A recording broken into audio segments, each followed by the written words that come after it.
Exam से पहले आपको किसी की भी स्ट्रेटजी फॉलो नहीं करनी है। आपने अभी तक जो पढ़ा है वही सफिशिएंट है। इसके साथ ही साथ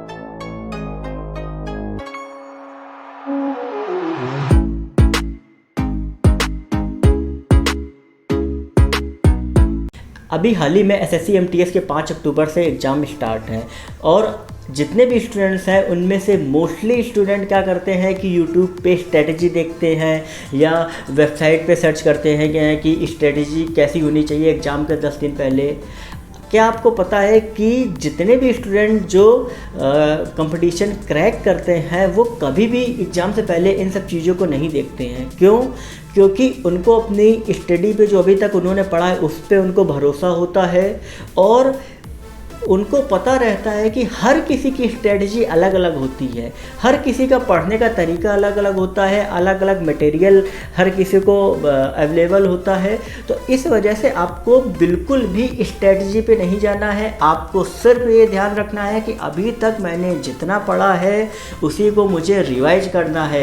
मान लीजिए आपने रीजनिंग पढ़ा तो रीजनिंग में आपको ये ध्यान रखना है कि भाई रीजनिंग में कौन कौन से ऐसे टॉपिक्स हैं जिन पे क्वेश्चंस आते हैं और कहीं ना कहीं एग्जाम में बहुत से ऐसे स्टूडेंट हैं जिनको परेशान करते हैं, तो आप उनको पढ़िए। रीजनिंग में जैसे मान लीजिए मैंने आपको कुछ टॉपिक से बताए हैं यहाँ पे, तो आप उनको देखिए, उन पे क्वेश्चंस आप लगाइए। इसके साथ ही साथ मैथ में आपको अभी तक जो भी आपने लगाई है उसको एक बार फिर से प्रैक्टिस करिए। जो भी शॉर्ट ट्रिक्स आपको आती हैं उनको एक बार अच्छे से रिवाइज करिए। जो भी आपका टेबल्स हैं, आपके परसेंटेज जो आपके शॉर्ट ट्रिक वाले हैं वो उनको रिवाइज करिए। इंग्लिश में आपने जो भी वोकैब्स अभी तक पढ़ी हैं उनको रिवाइज करिए। साथ ही साथ जो आपने एग्जाम्स में कुछ वोकैब्स आती है उनको एक बार देखिए। जीएस में आपको करंट अफेयर आपको हर हाल में रिवाइज करना है, क्योंकि 4 से 5 क्वेश्चन करंट अफेयर के एग्ज़ाम में आते ही आते हैं।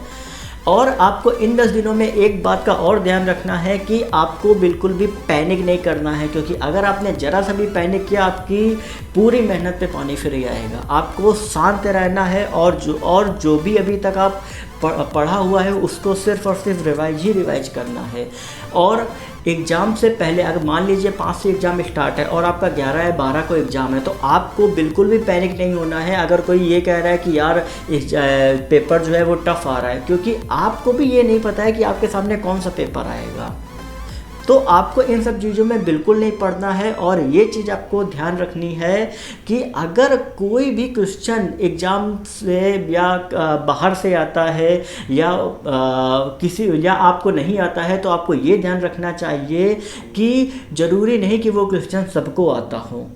तो इस बात को लेकर जब भी आप पेपर सॉल्व करिए, अगर 1-2 क्वेश्चन ऐसे फंस रहे हो तो आपको पैनिक नहीं होना है, आपको परेशान नहीं होना है। आपको उसी अकॉर्डिंगली आपको उन क्वेश्चंस को स्किप करके बाकी क्वेश्चंस पे आपको फोकस करना है।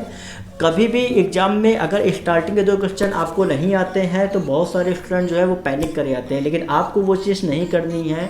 इसके साथ ही साथ आपको जब भी आप एग्ज़ाम हॉल में जाएं तो आप बिल्कुल शांत रहें, बिल्कुल भी पैनिक ना करें कि यार एग्ज़ाम टफ आएगा, एग्ज़ाम ईजी आएगा, यार कल को जब नॉर्मलाइजेशन होगा तो वहाँ पे मार्क्स मुझे कम मिलेंगे।